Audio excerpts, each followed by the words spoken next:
di mata kuliah metode penelitian tentang fotografi. Oke, untuk mempersingkat waktu, mungkin kita langsung saja. Kita mungkin akan menjelaskan sedikit pengertian dan definisi fotografi. Ya, yang pertama yaitu fotografi itu dari bahasa Inggris, yaitu fotografi yang berasal dari kata lain dalam bahasa Yunani yaitu foto atau cahaya, dan grafu atau melukis adalah proses melukis atau menulis dengan menggunakan media cahaya. Lalu fotografi berarti proses atau metode untuk menghasilkan gambar atau foto dari suatu objek dengan merekam pantulan cahaya yang mengenai objek tersebut pada media yang peka cahaya.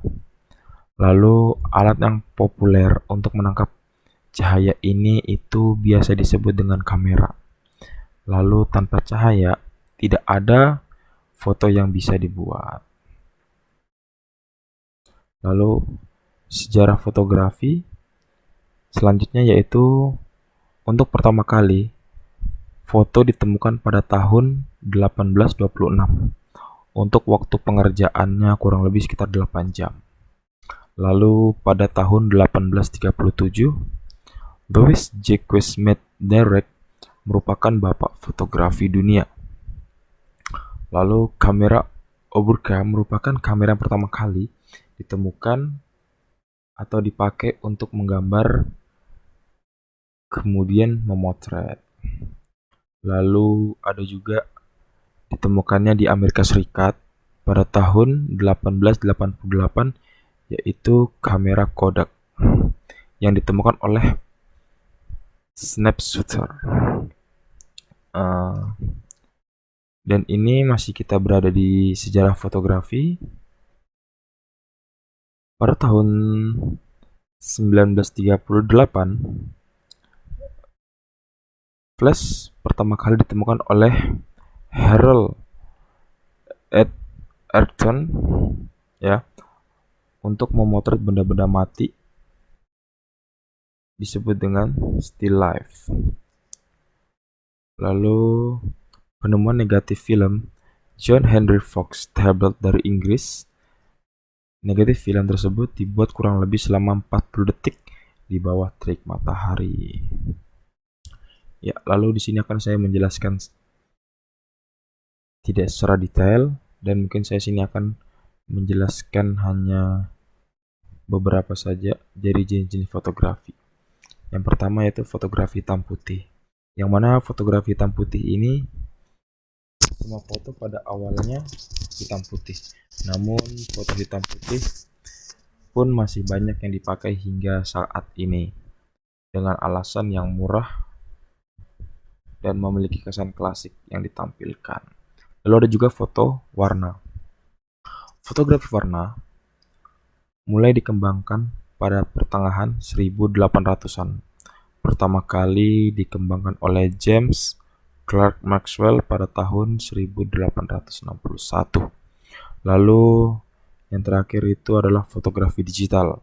Fotografi warna digital mulai dikembangkan pada pertengahan 1800-an juga ya. Pertama kali dikembangkan oleh James Clerk Maxwell juga pada tahun 1861. Lalu saya sini akan sedikit menambahkan yaitu tentang penjelasan kamera. Kamera adalah merupakan sebuah kotak yang kedap terhadap cahaya, dilengkapi dengan sebuah celah atau lubang yang memungkinkan cahaya masuk secara terkendali, disertai lensa yang dapat membuat bayangan dari suatu gambar jatuh ke suatu bidang di mana film berada. Ya. Di mana juga ini terdapat 4 jenis kamera digital ya. Yang pertama itu kamera pocket, baru ada juga kamera prosumer atau professional consumer, lalu ada kamera DSLR atau digital single lens reflex, lalu juga kamera large format. Mungkin kita langsung ke penjelasan tentang topik penelitian. Pengertian Teori topik penelitian adalah pokok dari penelitian atau pembicaraan dalam penulisan artikel ilmiah. Topik penelitian ini berada sebelum seseorang melakukan penelitian. Hal ini lantaran topik penelitian akan menjadi landasan dasar setiap kegiatan penelitian yang dilakukan. Lalu ada juga unsur-unsur dalam menentukan topik penelitian, yaitu bermanfaat bagi masyarakat, dapat diteliti atau rasional sesuai dengan keahlian yang dikuasai peneliti, dapat dijangkau, dan tepat waktu, tenaga, dan dana. Memiliki data-data pendukung atau penelitian yang relevan, menarik bagi peneliti, dan juga memiliki variabel yang jelas. Lalu ada sebuah permasalahan yang baik dalam sebuah penelitian memiliki beberapa kriteria. Di antaranya, permasalahan yang akan kita angkat hendaknya memiliki nilai penelitian. Maksud di sini, sebuah permasalahan yang diangkat itu nantinya berguna bagi masyarakat jika pada ujung penelitian permasalahan tersebut dapat dipecahkan. Lalu memiliki filsabilitas yang jelas dan tidak menimbulkan perspektif ganda bagi peneliti dan bagi calon pembaca hasil peneliti. Maksud di sini, masalah tersebut haruslah dapat terpecahkan meskipun tidak semua permasalahan dalam sebuah penelitian itu terdapat terpecahkan. Namun pada intinya sudah mengarah pada sebuah pemecah masalah dari permasalahan yang diangkat. Ini juga ada 5 hal yang perlu dipertimbangkan dalam memilih sebuah permasalahan dalam kaitan dunia pendidikan diantaranya. Dan di sini mungkin saya tidak membacanya secara menyeluruh, mungkin ada hanya beberapa. Itu yang pertama, masalah yang diangkat hendaknya sesuai dengan konsep dasar dalam pendidikan.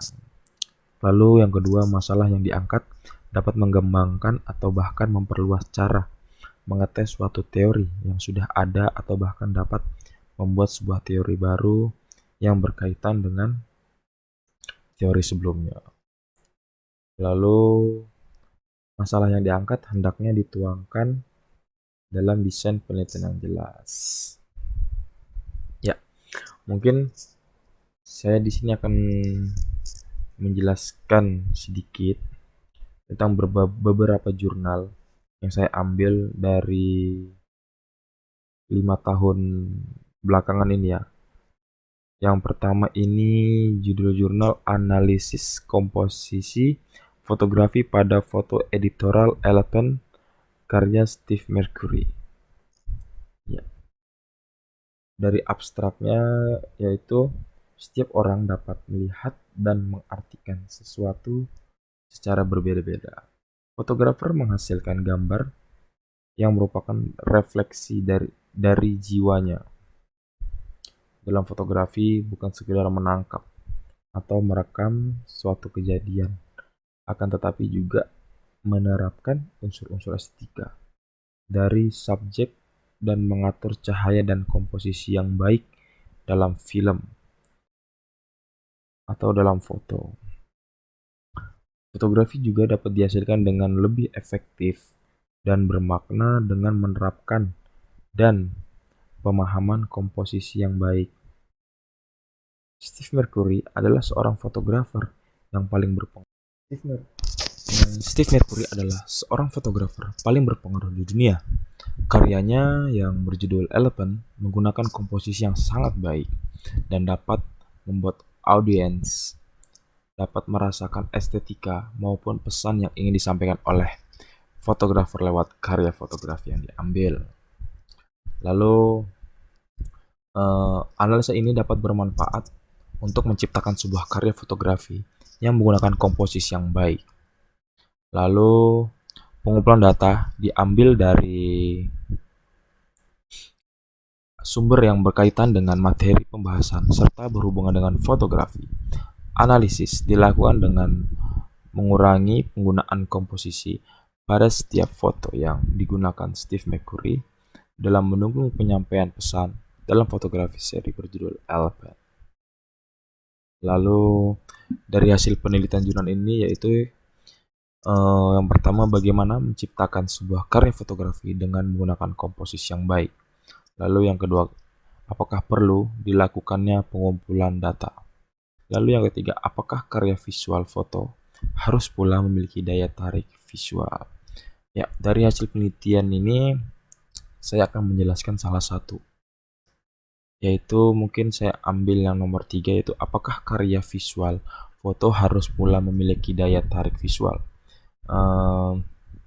Yaitu karena diperlukannya kemampuan lebih dari seorang fotografer untuk menilai suatu objek dan memprediksi bagaimana bentuk akhir dari visual yang akan terlihat nantinya. Penentuan teknik fotografi dan pemilihan perangkat pendukung seperti lensa disesuaikan dengan makna dan tujuan penghadiran karya yang dibuat. Lalu kita ke jurnal yang kedua, yaitu makna kerja bagi fotografer di Yogyakarta. Fotografer adalah sebuah profesi yang muncul karena perkembangan dunia fotografi. Bagi tiap orang yang menggeluti di dunia fotografi memberikan arti tersendiri. Penelitian ini dilakukan menggunakan metode kualitatif dengan pendekatan fenomenologi dengan 7 narasumber dari beberapa jenis fotografer yang ada di Yogyakarta. Hasil dari penelitian ini mewujudkan bahwa para fotografer dalam bekerja tidak hanya menitik beratkan pada faktor finansial. Lalu ada faktor lain yang membuat mereka mau bekerja sebagai seorang fotografer. Bagi mereka, menjadi seorang fotografer, mereka bisa memenuhi kepuasan batin mereka entah dengan membuat orang lain bahagia, menunjukkan jati diri, ataupun muncul kebanggaan akan karya yang ia ciptakan. Menjadi fotografer bukanlah sebuah paksaan, setiap berdasarkan hati, tetapi berdasarkan hati, kesukaan, dan passion, sehingga hal itu yang memunculkan ikatan antara mereka dengan pekerjaannya. Ya, lalu dari hasil penelitian ini itu terdapat 4, yaitu pertama, bagaimana proses memilih profesi sebagai fotografer. Lalu yang kedua, apa makna kerja menjadi fotografer bagi mereka. Lalu mengapa memilih sebagai fotografer. Dan lalu apakah hobi bisa menjadi sebuah pekerjaan?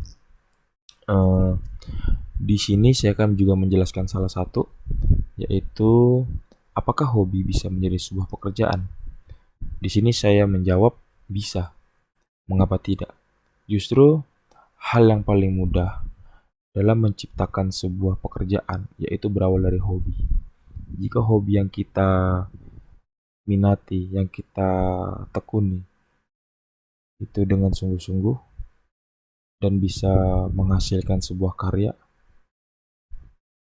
itu pasti ya bisa menjadi tambahan bagi kita, sehingga kita tidak perlu lagi yang namanya kita membuat lamaran kerja, menunggu panggilan. Jadi dengan hobi ini kita bisa menjadikan sebuah pekerjaan, terutama untuk diri kita sendiri. Mungkin lanjut ke judul yang ketiga, yaitu fotografi ponsel smartphone sebagai sarana media dalam perkembangan masyarakat modern. Perkembangan teknologi dan ide yang terjadi di dalam bidang fotografi sangat berpengaruh terhadap karakteristik dan hasil karya fotografi di zaman sekarang. Kinerja hardware kamera yang disematkan pada smartphone semakin hari semakin baik dan kualitas dari gambar yang mampu ditangkap juga semakin memanjakan mata penggunanya. Ya, kita tahu sendiri, semakin berkembangnya teknologi, terutama di smartphone, terutama di kameranya. Kita ketahui sendiri bahwasannya dari megapikselnya saja kita ketahui bahwasannya hampir setiap HP itu standarnya sekitar kurang lebih 16 megapiksel hingga 64 megapiksel. Jadi tidak diragukan lagi untuk smartphone di zaman sekarang itu sudah kualitas kameranya sudah hampir menyamakan dengan kamera digital. Lalu perkembangan teknologi pada kamera smartphone mampu menjadikan setiap penggunanya secara fiksis memiliki kemampuan dalam fotografi, di mana dengan peran hardware dan software yang dimiliki mampu memberikan hasil dengan kualitas gambar yang baik. Ya, lalu dari hasil penelitian ini itu terdapat 4, yaitu apakah menggunakan smartphone bisa menghasilkan foto yang berkualitas. Lalu kedua, apakah dengan smartphone orang bisa menjadi seorang fotografer. Lalu ketiga, dengan menggunakan smartphone jauh lebih praktis dan harga lebih terjangkau dari kamera lensa. 4, smartphone sudah menjadi bagian dari gaya hidup. Ya, saya di sini sedikit menjelaskan apakah dengan smartphone orang bisa menjadi seorang fotografer. Menurut saya bisa, karena tadi itu jika kita sudah tahu bahwasanya kualitas kamera smartphone sekarang itu sudah setara dengan kamera digital, sehingga kita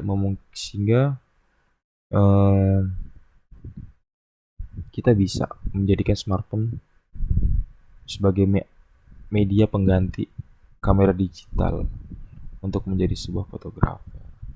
Dan hasil yang ditangkap pun juga kurang lebih hampir sama dengan kamera digital. Dan juga walaupun fiturnya tidak selengkap dengan kamera digital, namun smartphone juga tidak jauh lebih baik dibanding dengan kamera digital. Lalu kita ke jurnal yang keempat, fotografi potret wanita penambang pasir di lereng selatan di Gunung Merapi, daerah istimewa Yogyakarta. Yang mana ini adalah wanita penambang pasir di lereng selatan Gunung Merapi di daerah Jogja menjadi inspirasi untuk diungkapkan dalam sebuah karya fotografi yang bentuk potret hitam putih, karena potret bisa mewakili keadaan sebenarnya dari objek. Lalu proses perwujudan mencakup tahap-tahapan penciptaan dan media yang digunakan untuk mewujudkan karya seni fotografi potret yang tentunya membutuhkan bahan, alat, dan teknik. Lalu untuk dari hasil penelitian ini, mengapa menggunakan potret hitam putih? Lalu keunggulan apa sih yang didapat saat melakukan potret hitam putih? Lalu apa tujuan dari potret hitam putih? Dan di sini mungkin saya sedikit menjelaskan dari hasil penelitian ini, mengapa menggunakan potret hitam putih. Mungkin sedikit memberikan kesan-kesan sejarah, sehingga mungkin seorang fotografer itu lebih memilih potret hitam putih. Ya. Lalu kita yang ke selanjutnya, itu jurnal fotografi pariwisata dan media aktualisasi diri. Ya, manusia pada dasarnya adalah makhluk sosial yang tidak lepas dari orang yang ada di sekitarnya. Ya, lalu hal tersebut mempengaruhi gaya hidup seseorang. Gaya hidup berkaitan erat dengan perkembangan masyarakat yang di dalamnya terkandung nilai-nilai seperti star sosial, pencitraan, dan aktualisasi diri, yang semua itu demi pencarian identitas baru. Lalu eh, dorongan seseorang untuk menunjukkan ekstensi diri yang tidak terlepas dari perkembangannya teknologi dan informasi saat ini, yaitu sejak ditemukannya teknologi fotografi, aktivitas pariwisata terkait erat dengan dokumentasi, sehingga suatu sarana untuk mengenang peristiwa wisata. Lalu hasil penelitian, apa itu makhluk sosial dan apakah perlu aktivitas pariwisata didokumentasikan, dan apakah pengembangannya teknologi fotografi sangat membantu ekstensi diri. Ya, mungkin sini saya akan sedikit menjelaskan ya. Salah satu yaitu apakah perlu aktivitas pariwisata didokumentasikan. Menurut saya sih ya perlu. Jadi semisalnya kita sedang melakukan pariwisata atau study tour ke sebuah museum atau tempat-tempat bersejarah, mungkin jikalau kita hanya sekedar datang dan melihat-lihat saja tanpa didokumentasikan, mungkin sedikit kurang, tidak ada kesan-kesannya yang kita bawa atau yang kita dokumentasikan, sehingga di setiap segala kegiatan, bahkan di setiap kegiatan pun mungkin yang namanya dokumentasi itu penting ya, apalagi di zaman sekarang ya. Hampir segala sesuatu itu selalu didokumentasikan untuk salah satunya sebagai bukti ya. Lalu ya, dari kesimpulan, identifikasi masalah penelitian yang saya buat adalah untuk mencari rumusan atau pertanyaan terkait masalah yang dapat pada jurnal yang saya cari di media internet ya. Lalu dengan itu kita bisa mengetahui beberapa proses-proses yang terjadi. Karya fotografi ini mempunyai berbagai banyak keterbatasan dan masih jauh dari kesempurnaan, sehingga saran dan kritik yang membangun sangat diperlukan untuk proses berkarya selanjutnya. Lalu saling menghargai terhadap satu sama lain, apalagi sesama berprofesi sebagai fotografer. Meskipun berbeda pendapat ataupun berbeda genre, jangan pernah menganggap karyanya yang paling baik, karena semuanya pasti ada positif dan negatifnya. Jaga selalu dunia fotografi agar tetap bercitra rasa seni, bukan hanya materi ya. Mungkin belajar sehingga apa yang saya sampaikan dapat diterima, dan juga presentasi yang dapat saya sampaikan kurang lebihnya mohon maaf jika ada salah-salah kata dan ucapan dalam presentasi saya ini, mohon dimaafkan. Kurang lebihnya mohon maaf. Wassalamualaikum warahmatullahi wabarakatuh. Sampai jumpa di video selanjutnya.